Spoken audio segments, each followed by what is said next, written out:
Assalamualaikum warahmatullahi wabarakatuh. Perkenalkan, nama saya Nisa Anggraini, NPM 221030105 dari jurusan Hukum Ekonomi Syariah kelas C dalam mata kuliah Tahsinul Qiraah dan dosen pengampu Ummi Indah Agung Suprapti MPD.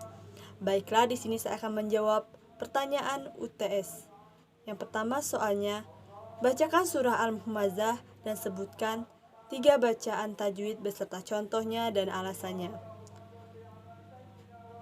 Bismillahirrahmanirrahim.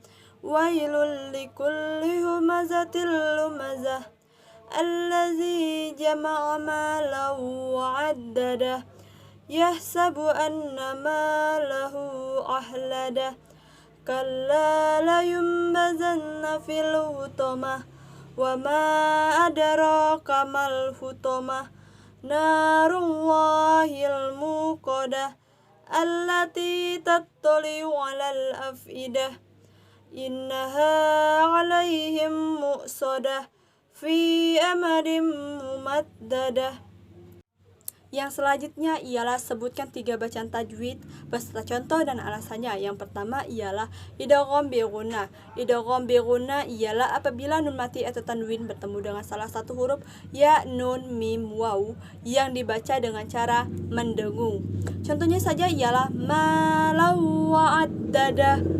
Di situ telah terdapat tanwin bertemu dengan huruf waw yang dibaca dengan cara masuk dengan mendengung. Yang kedua ialah gunnah musyaddadah. Gunnah musyaddadah ialah nun bertasydid atau mim bertasydid yang ditasydidkan. Contohnya saja ialah anna, innakum, hammats yang dibacanya dengan cara mendengung yang disangatkan karena ada huruf nun yang bertasydid. Yang kedua ialah mad sila tawilah. Mad sila tawilah ialah mad silah bertemu dengan huruf hamzah. Panjangnya 2,5 alif atau 5 harokat. Contohnya saja ialah min dunihi ilaha. Di situ karena ada hak domir bertemu dengan hamzah dan membacanya dengan cara panjang seperti 2,5 alif atau 5 harokat. Yang selanjutnya ialah iklab. Iklab ialah apabila nun mati atau tanwin bertemu dengan huruf ba. Contohnya saja liyumbazanna fil hutamah yang dibacanya dengan cara mendengung membentuk huruf mim. Karena ada nun di situ karena ada nun mati bertemu dengan huruf ba. Soal nomor 2 ialah jelaskan pengertian Al-Quran dan manfaat mempelajari serta hadis keutamaan dalam belajar Al-Quran. Pengertian Al-Quran menurut bahasa ialah bacaan atau yang dibaca. Sedangkan menurut istilah, Al-Quran adalah wahyu Allah Subhanahu wa Ta'ala yang diturunkan kepada Nabi Muhammad SAW melalui malaikat Jibril sebagai petunjuk bagi umat manusia. Manfaat mempelajari Al-Quran yaitu 1. Memberikan ketenangan hati pada kita. 2. Setiap hurufnya mengandung kebaikan yang banyak. 3. Orang-orang yang terbata membaca Al-Quran pun diberikan pahala yang berlipat. 4. Memberikan syafaat di hari kiamat. 5. Menjadi kemuliaan bagi orang tuanya di surga. 6. Menjadi manusia berkualitas. Dan yang terakhir yaitu mempelajarinya mendapat pahala yang lebih besar dari sholat sunnah. Keutamaan dalam mempelajari Al-Quran terdapat dalam hadis riwayat Al-Bukhari yaitu khairukum man ta'allamal Qur'ana wa 'allamahu, yang artinya ialah sebaik-baik kalian adalah orang yang belajar Al-Quran dan mengajarkannya. Adapun hadis riwayat Al-Bukhari dari Utsman bin Affan tetapi dalam redaksi yang agak berbeda disebutkan bahwa Nabi Muhammad SAW bersabda, Inna abdolakum man ta'allamal Qur'ana wa 'allamahu, yang artinya ialah sesungguhnya orang yang paling utama di antara kalian adalah yang belajar Al-Quran dan mengajarkannya. Hadis riwayat Al-Bukhari. Soal ketiga ialah jelaskan pengertian makhorijul huruf dan berikan contoh dari masing-masing tersebut.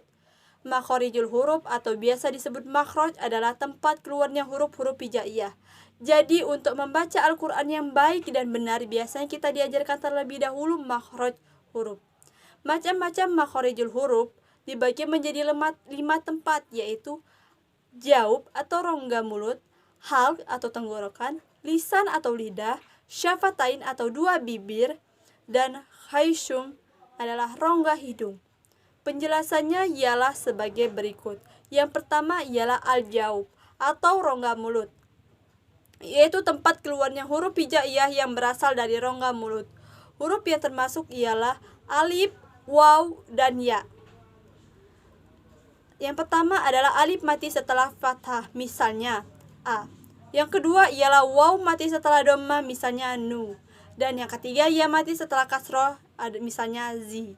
Yang kedua adalah al-haq atau tenggorokan, yaitu tempat keluarnya huruf-huruf hijaiyah yang berasal dari tenggorokan. Al-haq ini dibagi menjadi 3 bagian, yaitu aksar halki atau pangkal tenggorokan, yaitu hurufnya ha dan hamzah. Yang kedua ialah wasul halki atau tenggorokan yang tengah, yaitu huruf ain dan ha. Yang ketiga ialah adnal halki atau ujung tenggorokan, yaitu huruf kho dan ghoin. Yang ketiga ialah alisan atau lidah, yaitu tempat keluarnya huruf hijaiyah yang berasal dari lidah. Alisan ini dibagi menjadi 10 bagian, yaitu yang pertama pangkal lidah atau dekat tenggorokan dengan langit-langit, yaitu huruf qaf. Yang kedua pangkal lidah dengan langit-langit bagian tengah, yaitu huruf qaf. Yang ketiga ialah tengah lidah dengan langit-langit, yaitu huruf jim, shin, dan ya. Yang keempat ialah dua sisi lidah, yaitu huruf do. Yang kelima ialah ujung lidah dengan ujung langit-langit, yaitu huruf la. Yang keenam ialah ujung lidah di bawah makhraj lam, yaitu huruf na. Yang ketujuh ialah ujung lidah dekat makhraj nun dengan punggung lidah, yaitu huruf ro. Yang ke-8 ialah ujung lidah bertemu dengan gusi atas, yaitu huruf dal, ta, dan to. Yang ke-9 ialah ujung lidah bertemu dengan gigi depan, yaitu huruf sod, sin, dan za.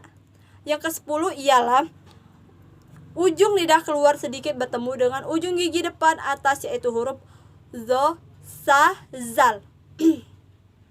Yang keempat ialah asyafatain atau dua bibir, yaitu tempat keluarnya huruf hijaiyah yang berasal dari dua bibir.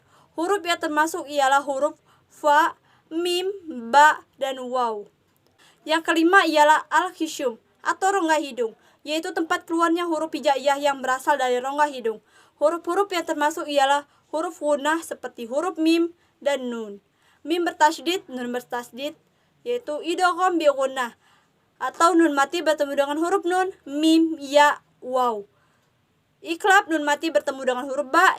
Ikhfa hakiki bertemu dengan mim, nun mati bertemu dengan 15 huruf yang membuatnya samar. Idgham mutamasalain, mim mati bertemu dengan huruf mim. Ikhfa syafawi, mim mati bertemu dengan huruf ba. Baiklah, mungkin itu saja penyampaian saya. Wassalamualaikum warahmatullahi wabarakatuh.